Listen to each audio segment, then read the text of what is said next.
Hi, I'm Jochen Schleser, founder of Saddlefit for Life.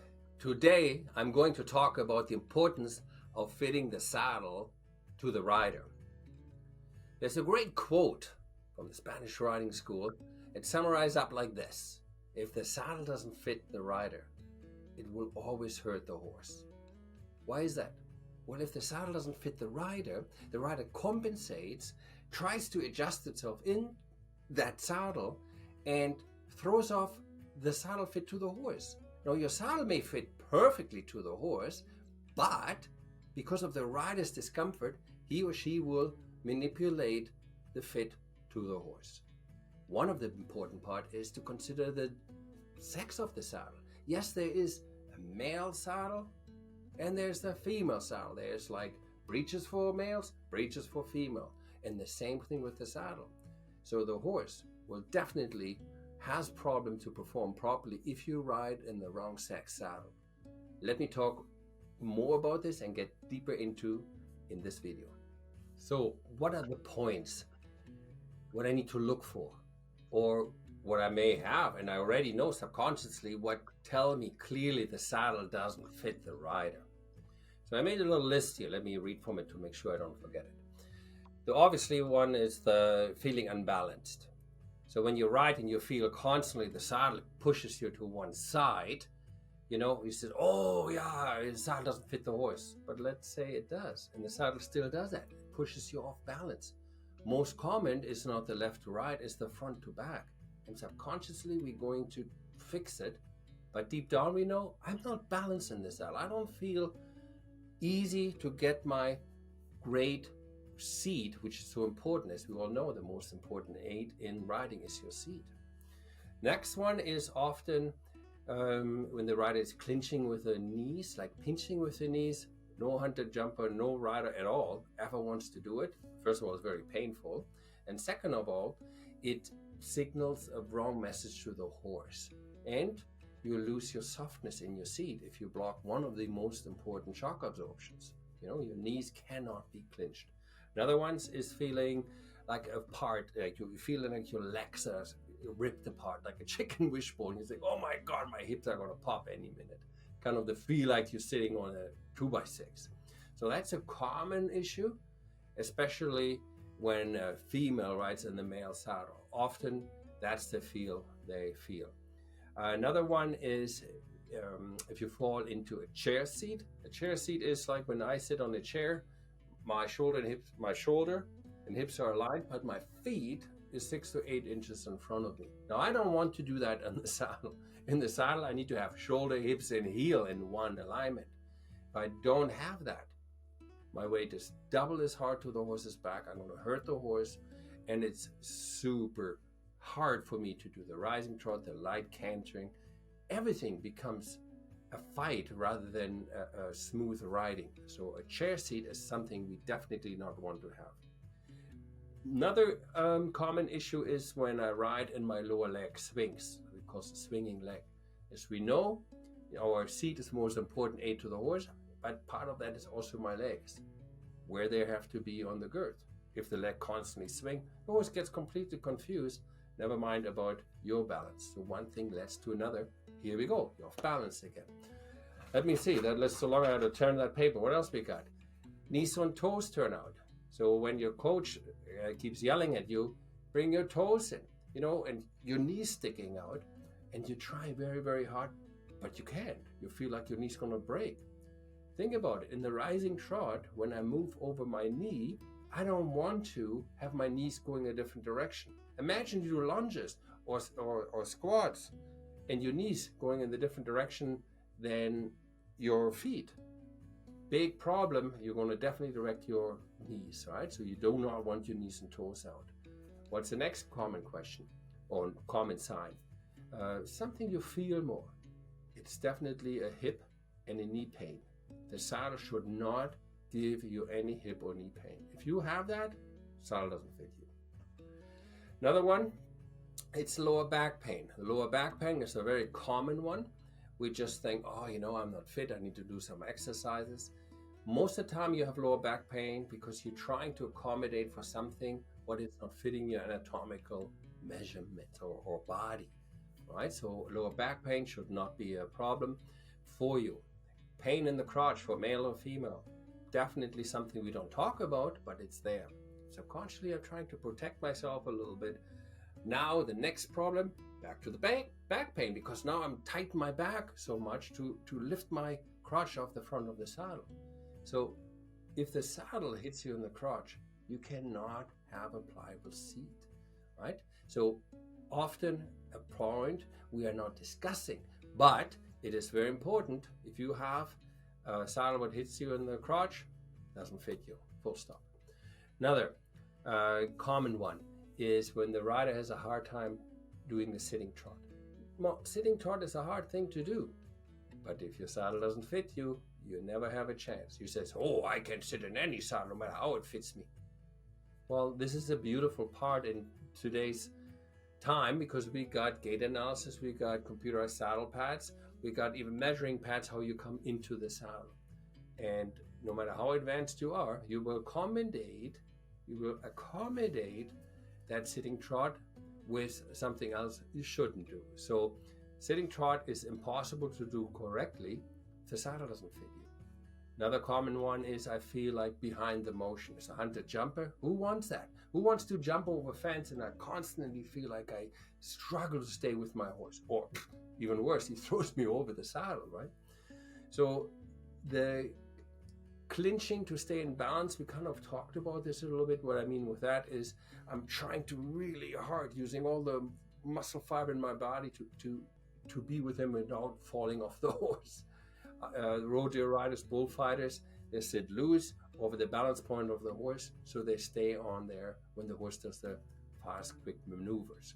Sure, you could say, I'm not a rodeo rider or bullfighter, but you're still riding a very, very tall horse or a strong horse, and you do not want to fall off the horse because you're off balance. If that's the case, if you have that feel, saddle doesn't fit you. Let me tell you a little story, what maybe relates a little better to one or the other point I just made. So if you have any of those symptoms, then you will have a problem to get the horse really to work with you in harmony. Remember I started this video with a quote from the Spanish riding school? It goes deeper. It says actually, it is of the utmost importance to do no harm to the pupil, to the rider. And it is very important, I paraphrase a little bit, otherwise that video goes too long. It's very important that the rider will have a pliable seat. Pliable seat means if the horse moves a lot, and we all know walk, trot, canter, so if my hand is the horse, walk, trot, canter, and now you're sitting on top, you have to carry that somehow, that movement. You have to be becoming one with that wave or with that movement of the horse's back. So you can only do it if your body becomes supple, not loose and you just flop around there like a wet noodle, but have a good core strength and have a pliable seat. So pliable seat is that your pelvis moves forwards and backwards, left and right with the movement of the horse's back. That's what they really mean with that. Because if you do not have that pliable seat, the horse cannot oscillate. What means oscillation brings the back up and the haunches come underneath, and then he is light on the forehand. Because that's the holy grail. All riders in the world, no matter what discipline, what saddle, what male or female rider, we cannot destroy the horse's backs or the very vulnerable limbs. So if we follow Xenophon's philosophy in terms of bring the back up, hind leg underneath to lighten the front, you must have a light, pliable seat. So what happens when you don't have a pliable seat? Well, you become rigid. Think about a saddle that's too small. Very, very easy to use another analogy, like a shoe that's too small. If you have a shoe that's too big, now you run around, you might slip out of the shoe. But you would not get a blister that fast, would you? But in the shoe that's too small, you get faster blister and you're not as mobile and you're not as, if you play sports, for example, you don't have the chance to go 100% your potential. With a rider who sits in a too small saddle, very common the problem, the rider has a rigid seat. And now the rider comes twice his weight. Now we all know why we want a pliable seat. I just explained it. So you go with the horse's movement, but the key sentence behind, we want to be soft and light through the horse to carry me or jump over big fences or go the long distance. Soon as the saddle blocks your pelvis because the seat is too small or because one of the 9 important elements in saddle fitting is not adhered to it, bang, you will hurt the horse unintentionally because you compensate for it. Your body cannot rebend bones what cannot bend. So let me tell you what the answer is. So why is it so important that the saddle has to fit the rider?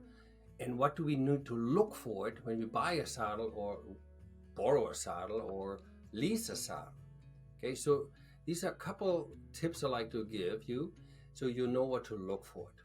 First of all, think about the options you have. You have option as different sex saddles, such as male saddle versus female saddle. Just like in the shoe companies or clothing companies, you can go clothes specific for female, specific for male.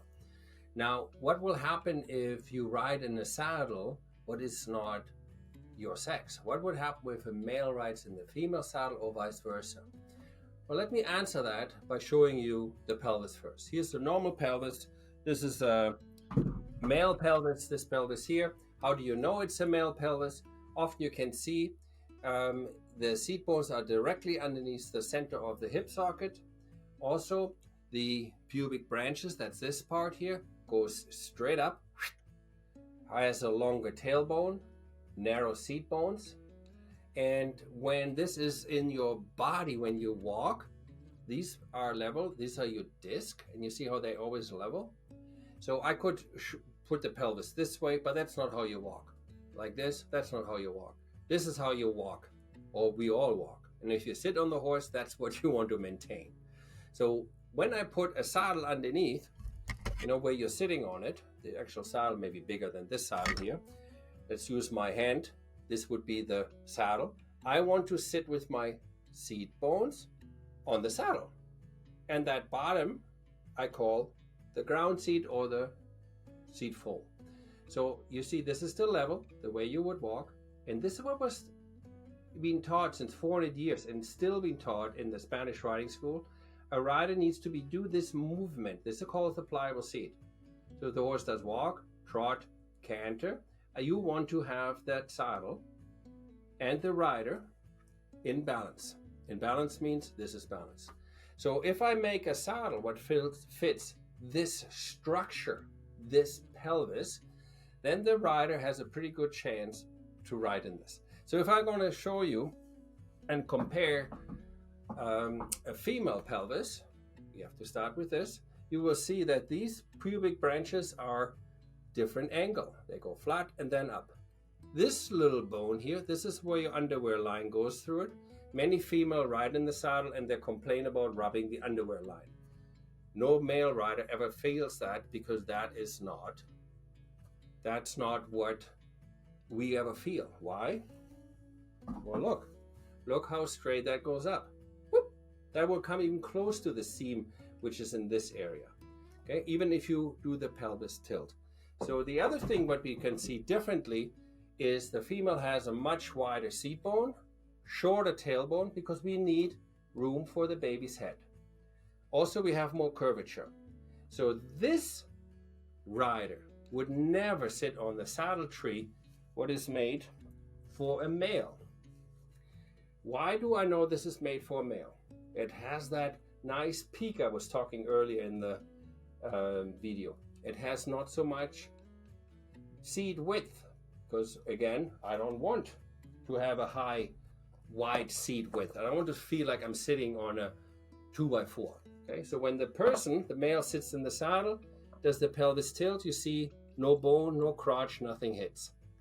Now what's so cool about this saddle, for all you guys who would ride English, you like how this comes up in the crotch, because that's what I was explaining earlier, will help the male to protect the male parts because it gets pushed to the left or to the right. Now, if I put a female on that saddle, there is no way she will be balanced. This is balance, right? This is how we're born. This is how we walk. So what's the first what impacts?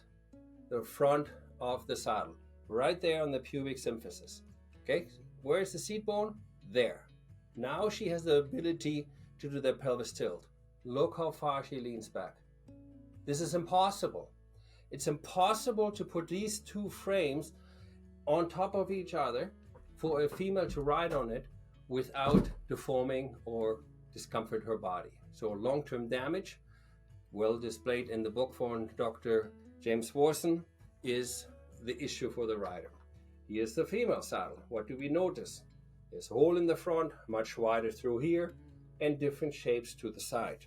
So here now, I can sit in here, be level, be parallel. I can lean forward and not hurting my female parts in the front. If the guy would sit on the saddle, he would say, wow, is that ever wide? I don't like how it feels here. And there's no divider in the front, what allows this to be comfortable ever. So very, very, very important. Start off by saying, what am I? Am I born as a male or am I born as a female? Do I have a birth channel? Do I not have a birth channel? And then once you figure that out, go and look for a saddle specific made for that one or the other sex.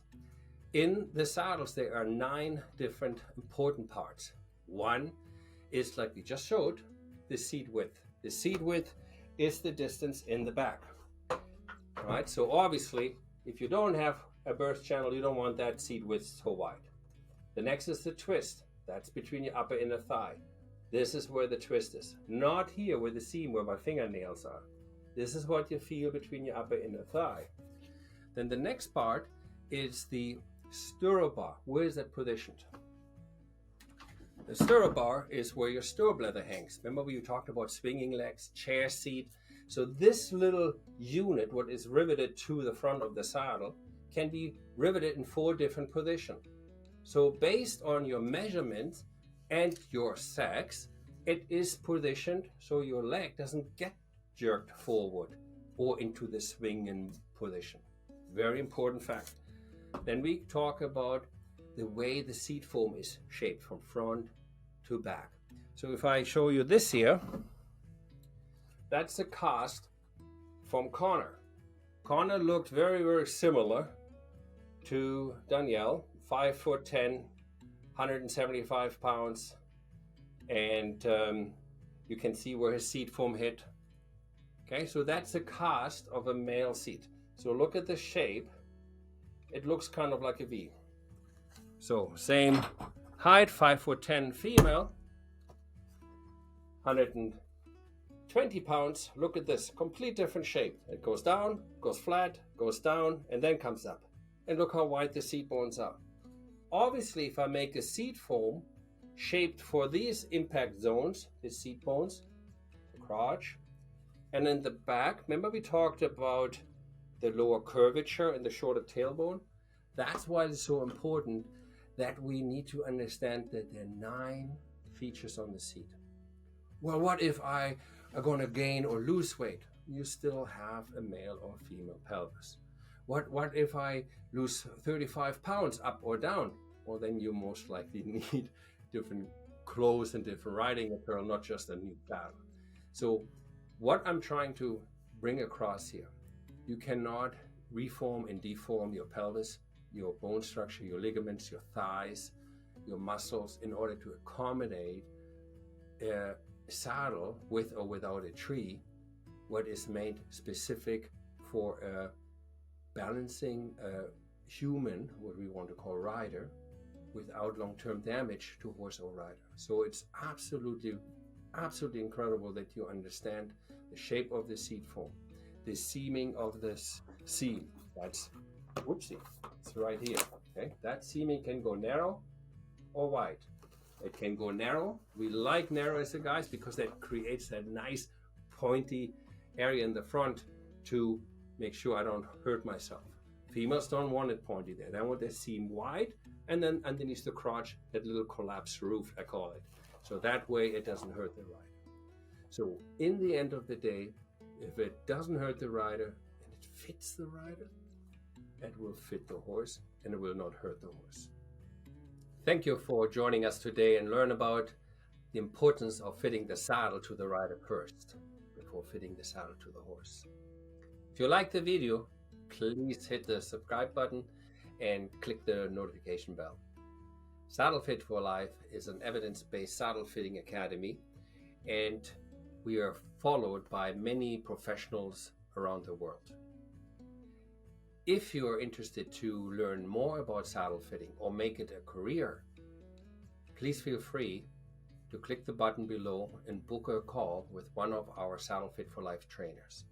I'm Jochen Schleser from Saddlefit for Life. Thank you very much. I see you in the next video.